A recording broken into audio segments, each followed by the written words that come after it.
पाप किसने किया। बहुत पुरानी बात है। धारा नगरी में गंधर्व सेन नाम के एक राजा राज करते थे। उनकी 4 रानियां थीं। उनके 6 लड़के थे। सब के सब बड़े ही चतुर और बलवान।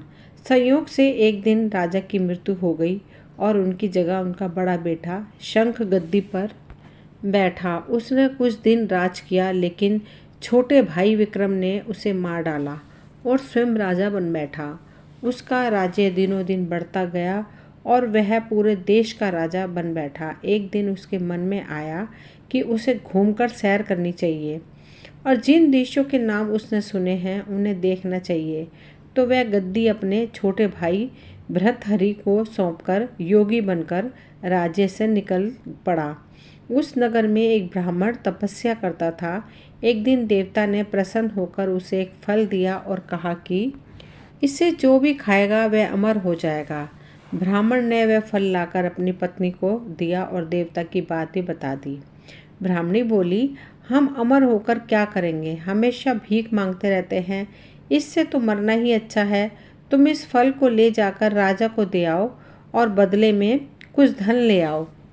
यह सुनकर ब्राह्मण फल लेकर राजा भर्तृहरि के पास गया और सारा हाल कह सुनाया। भर्तृहरि ने फल ले लिया और ब्राह्मण को 1 लाख रुपए देकर विदा कर दिया। भर्तृहरि अपनी एक रानी को बहुत चाहता था। उसने महल में जाकर वह फल उसी को दे दिया। रानी की मित्रता शहर कोतवाल से थी। उसने वह फल कोतवाल को दे दिया। कोतवाल एक वैश्या के पास जाया करता था। वह फल को उस वैश्या को दे आया। वैश्या ने सोचा कि यह फल तो राजा को खाना चाहिए। वह उसे लेकर राजा भर्तृहरि के पास गई और उसे दे दिया। भर्तृहरि ने उसे बहुत सा धन दिया, लेकिन जब उसने फल को अच्छी तरह से देखा तो पहचान लिया।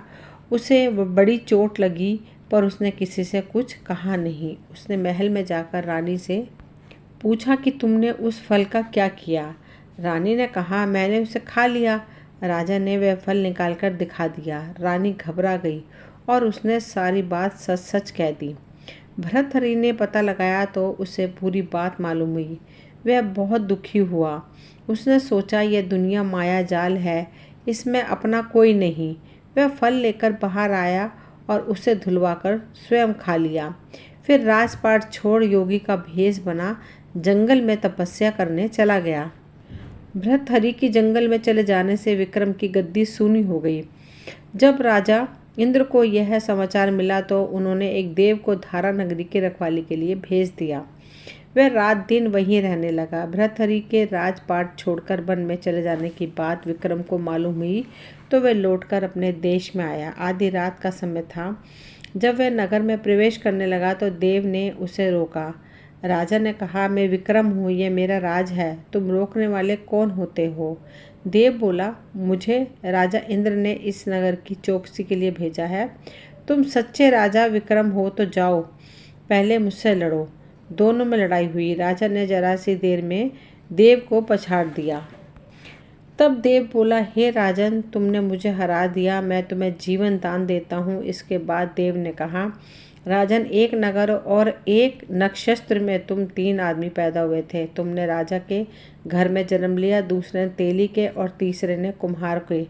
तुम यहाँ राज करते हो। तेली पाताल में राज करता था। कुम्हार ने योग साध कर तेली को मारकर शमशान में पिशाच बना सिरस के पेट से लटका दिया। अब वह तुम्हें मारने की फिराक में है, उससे सावधान रहना। इतना कहकर देव चला गया और राजा महल में आ गया। राजा को वापस आया देख सभी को बड़ी खुशी हुई। नगर में आनंद मनाया गया। राजा फिर राज करने लगा। एक दिन की बात है कि शांतिशील नाम की एक योगी राजा के पास दरबार में आया और उसे एक फल देकर चला गया। राजा को आशंका हुई कि देव ने जिस आदमी के बारे में बताया था कहीं यह वही तो नहीं है। यह सोच उससे फल नहीं खाया, भंडारी को दे दिया। योगी आता और राज को एक फल दे जाता। संयोग से एक दिन राजा अपना अस्तबल देखने गया था। योगी वहां पहुंचा और फल राजा के हाथ में दे दिया। राजा ने उसे उछाला तो वह हाथ से छूटकर धरती पर गिर पड़ा। उसी समय एक बंदर ने झपटकर उसे उठा लिया और तोड़ डाला। उसमें से एक लाल निकला। उसकी चमक से सबकी आंखें चौंधिया गई।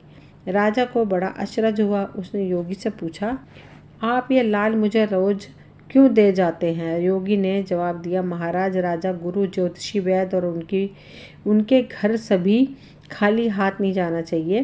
राजा ने भंडारी को बुलाकर पीछे के सब फल मंगवाए। तोड़वाने पर सब में से एक एक लाल निकला। इतने लाल देखकर राजा को बड़ा हर्ष हुआ। उसने जौहरी को बुलवाकर उनका मूल्य पूछा। जौहरी बोला, महाराज, ये लाल कितने कीमती हैं, इनका मोल करोड़ों रुपए में से नहीं आका जा सकता। एक एक लाल एक एक राज्य के बराबर है। यह सुनकर राजा योगी का हाथ पकड़कर गद्दी पर बैठ गया और बोला, योगी राज, आप सुनी हुई बुरी बातें दूसरों के सामने नहीं कही जाती। राजा उसे अकेले में ले गया। वहां जाकर योगी ने कहा, महाराज, बात यह है कि गोदावरी नदी के किनारे मसान में मैं एक मंत्र सिद्ध कर रहा हूँ। उसके सिद्ध हो जाने पर मेरा मनोरथ पूरा हो जाएगा। तुम एक रात मेरे पास रहोगे तो मंत्र सिद्ध हो जाएगा। एक दिन रात को हथियार बांधकर तुम अकेले मेरे पास आ जाना। राजा ने कहा, अच्छी बात है। इसके अपरांत योगी दिन और समय बिताकर अपने मठ में चला गया। वह दिन आने पर राजा अकेला वहां पहुंचा। योगी ने उसे अपने पास बिठा लिया। थोड़ी देर बैठकर राजा ने पूछा, महाराज, मेरे लिए क्या आज्ञा है? योगी ने कहा, राजन, यहाँ से दक्षिण दिशा में 2 कोस की दूरी पर मसान में एक सिरस के पेड़ पर एक मुर्दा लटका है। उसे मेरे पास ले आओ। तब तक मैं यहाँ पूजा शुरू करूँगा। यह सुनकर राजा वहाँ से चल पड़ा। बड़ी भयंकर रात थी। चारों ओर अंधेरा फैला था। पानी बरस रही थी।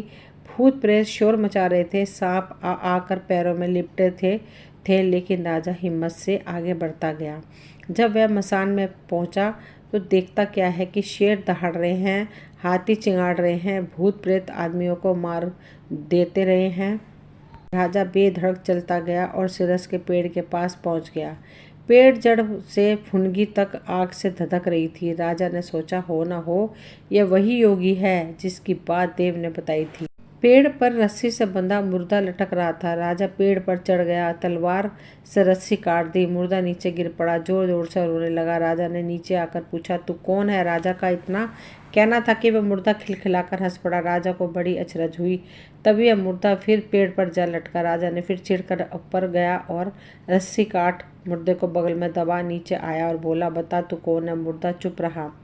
तब राजा ने उसे एक चादर में बांधा योगी के पास ले गया। रास्ते में वह मुर्दा बोला, मैं बेताल हूँ, तू कौन है और मुझे कहाँ ले जा रहा है? राजा ने कहा, मेरा नाम विक्रमादित्य है, मैं धारा नगरी का राजा हूँ। मैं तुझे योगी के पास ले जा रहा हूँ। बेताल बोला, मैं एक शर्त पर चलूँगा।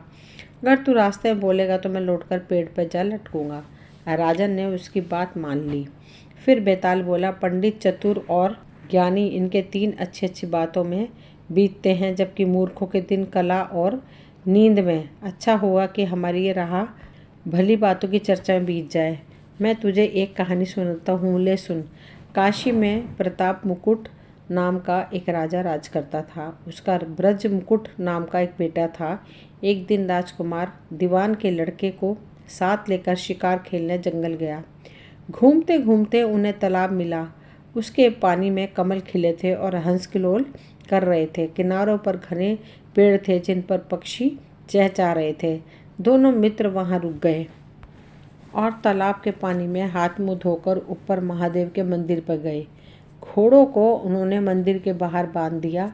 वो मंदिर में दर्शन करके बाहर आए तो देखते क्या है कि तालाब के किनारे राजकुमारी अपनी सहेलियों के साथ स्नान करने आई है। दीवान का लड़का तो वहीं एक पेड़ के नीचे बैठा रहा, पर राजकुमार से ना रहा गया। वह आगे बढ़ गया। राजकुमारी ने उसकी ओर देखा तो वह उस पर मोहित हो गया। राजकुमारी भी उसकी तरफ देखती रही। फिर उसने किया क्या कि जूड़े में से कमल का फूल निकाला, कान से लगाया, दांत से कुतरा, पैर के नीचे दबाया, फिर सीने से लगा और अपनी सखियों के साथ चली गई। उसके जाने पर राजकुमार निराश हो अपने मित्र के पास आया और सब हाल सुनाकर बोला, मैं इस राजकुमारी के बिना नहीं रह सकता, पर मुझे ना तो उसका नाम मालूम है न ठिकाना, वह कैसे मिलेगी? दीवान के लड़के ने कहा, राजकुमार आप इतना घबराइए नहीं, वह सब कुछ बता गई है। राजकुमार ने पूछा, कैसे? वह बोला, उसने कमल का फूल सिर से उतारकर कानों में लगाया तो उसने बताया कि मैं कर्नाटक की रहने वाली हूँ। दांत से कुतरा तो उसका मतलब था कि मैं दंत बाट राजा की बेटी हूँ। पाँव से दबाने का अर्थ था कि मेरा नाम पद्मावती है, और सीने से लगाकर उसने बताया कि तुम मेरे दिल में बस गए हो। इतना सुनना था कि राजकुमार खुशी से फूल उठा और बोला, अब मुझे कर्नाटक ले चलो। दोनों मित्र वहाँ से चल दिए। घूमते घूमते सैर करते दोनों कई दिन बाद वहाँ पहुँचे। राजा के महल के पास गए तो एक बूढ़ी अपने द्वार पर बैठी चरखा काट रही थी। उसके पास जाकर दोनों घोड़ों से उतर पड़े और बोले, माई, हम सौदागर हैं, हमारा सामान पीछे आ रहा है, हमें रहने को थोड़ी जगह दे दो। उनकी शक्ल सूरत देखकर और बात सुनकर बूढ़ी के मन में ममता उमड़ आई और बोली, बेटा, तुम्हारा ही घर है, जब तक जी में आए रहो। दोनों वहीं बैठकर ठहर गए। दीवान के बेटे ने उससे पूछा, भाई, तुम क्या करती हो? तुम्हारे घर में कौन कौन है? तुम्हारी गुजर कैसे होती है? बूढ़ी ने जवाब दिया, बेटा, मेरा एक बेटा है जो राजा की चाकरी में है। मैं राजा की बेटी पद्मावती की धाय थी। बूढ़ी हो जाने से अब घर में रहती हूँ। राजा खाने पीने को देता है। एक दिन में एक बार राजकुमारी को देखने महल में जाती हूँ। राजकुमार ने बूढ़ी को कुछ धन दिया और कहा, माई, कल तुम वहाँ जाओ तो राजकुमारी से कह देना कि जेठ सुदी पंचमी को तुम्हें तालाब पर जो राजकुमार मिला था वह आ गया है। अगले दिन जब बूढ़ी राजमहल गई तो उसने राजकुमार का संदेश उसे दे दिया। सुनते ही राजकुमारी ने गुस्सा होकर हाथों में चंदन लगाकर उसके गाल पर तमाचा मारा और कहा, मेरे घर से निकल जा। बूढ़ी ने आकर सब हाल राजकुमार को कह सुनाया। राजकुमार हक्का बक्का रह गया। तब उसके मित्र ने कहा, राजकुमार, आप घबराएं नहीं, उसकी बातों को समझें। उसने 10 उंगलियां सफ़ेद चंदन में मारी। इसका मतलब यह है कि अभी 10 रोज चांदनी के हैं। उनके बीतने पर मैं अंधेरी रात में मिलूंगी। 10 दिन के बाद बूढ़ी ने फिर राजकुमारी को खबर दी तो इस बार उसने केसर के रंग में 3 उंगलियां डुबाकर उसके मुंह पर मारी और कहा, भाग यहाँ से। बूढ़ी ने आकर सारी बात सुना दी। राजकुमार शोक से व्याकुल हो गया।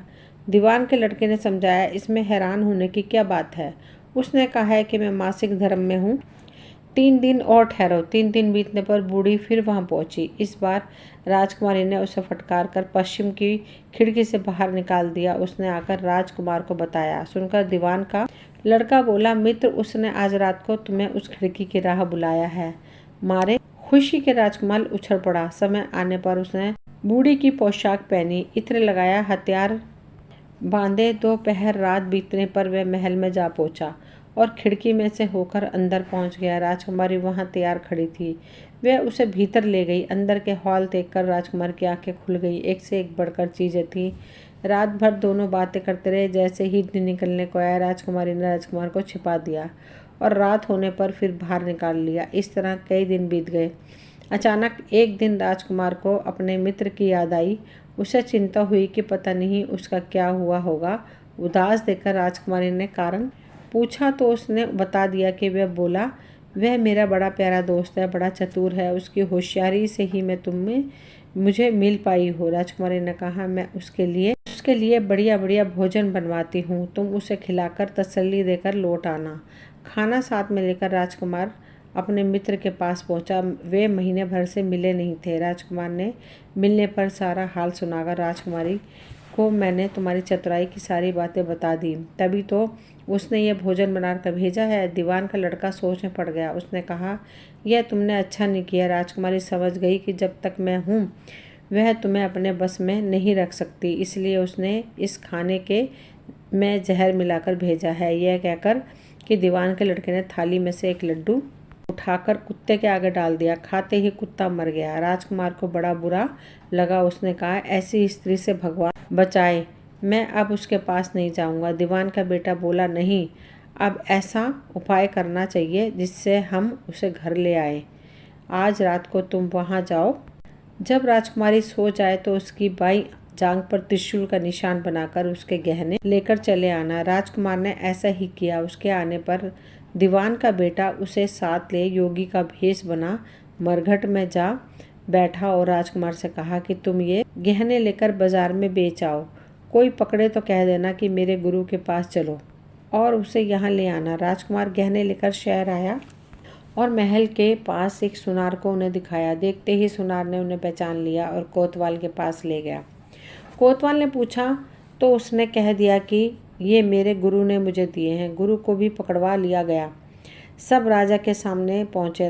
राजा ने पूछा, योगी महाराज, ये गहने आपको कहाँ से मिले? योगी बने दीवान के बेटे ने कहा, महाराज मैं मसान में काली चौदस की डांकनी मंत्र सिद्ध कर रहा था कि डांकनी आई, मुझे उसके गहने उतार लिए और उसकी बाह जांग में त्रिशूल का निशान बना दिया। इतना सुनकर राजा महल में गया और उसने रानी से कहा कि पद्मावती की बाईं टांग पर देखो कि त्रिशूल का निशान तो नहीं है। रानी ने देखा तो निशान था। राजा को बड़ा दुख हुआ। बाहर आकर वह योगी को एक और ले जाकर बोला, महाराज धर्मशास्त्र में खोटी स्त्रियों के लिए क्या दंड है? योगी ने जवाब दिया, राजन ब्राह्मण, गौ, स्त्री, लड़का अपने आश्रय में रहने वाले से कोई खोटा काम हो जाए तो उसे देश निकाला देना चाहिए। यह सुनकर राजा ने पद्मावती को डोली में बिठाकर जंगल में छुड़वा दिया। राजकुमार और दीवान का बेटा तो थाक पे बैठे ही थे। राजकुमारी को अकेले पाकर साथ ले अपने नगर में लौट आए और आनंद से रहने लगे। इतनी बात सुनकर बेताल बोला, राजन यह बताओ कि पाप किसको लगा है? राजा ने कहा, पाप तो राजा को लगा। दीवान के बेटे ने अपने स्वामी का काम किया, कोतवाल ने राजा का कहना माना और राजकुमार ने अपना मनोरथ सिद्ध किया। राजा ने पाप किया जो बिना विचारे उसे देश निकाला दे दिया। राजा का इतना कहना था कि बेताल फिर उसी पेड़ पर जा बैठा। राजा वापस गया और बेताल को लेकर चल दिया। दोस्तों ये कहानी यहीं तक थी। मुझे उम्मीद है आप सभी को पसंद आई होगी। अगर पसंद आई हो तो प्लीज़ लाइक शेयर सब्सक्राइब करें। मिलती हूँ अगली कहानी में, तब तक के लिए थैंक यू।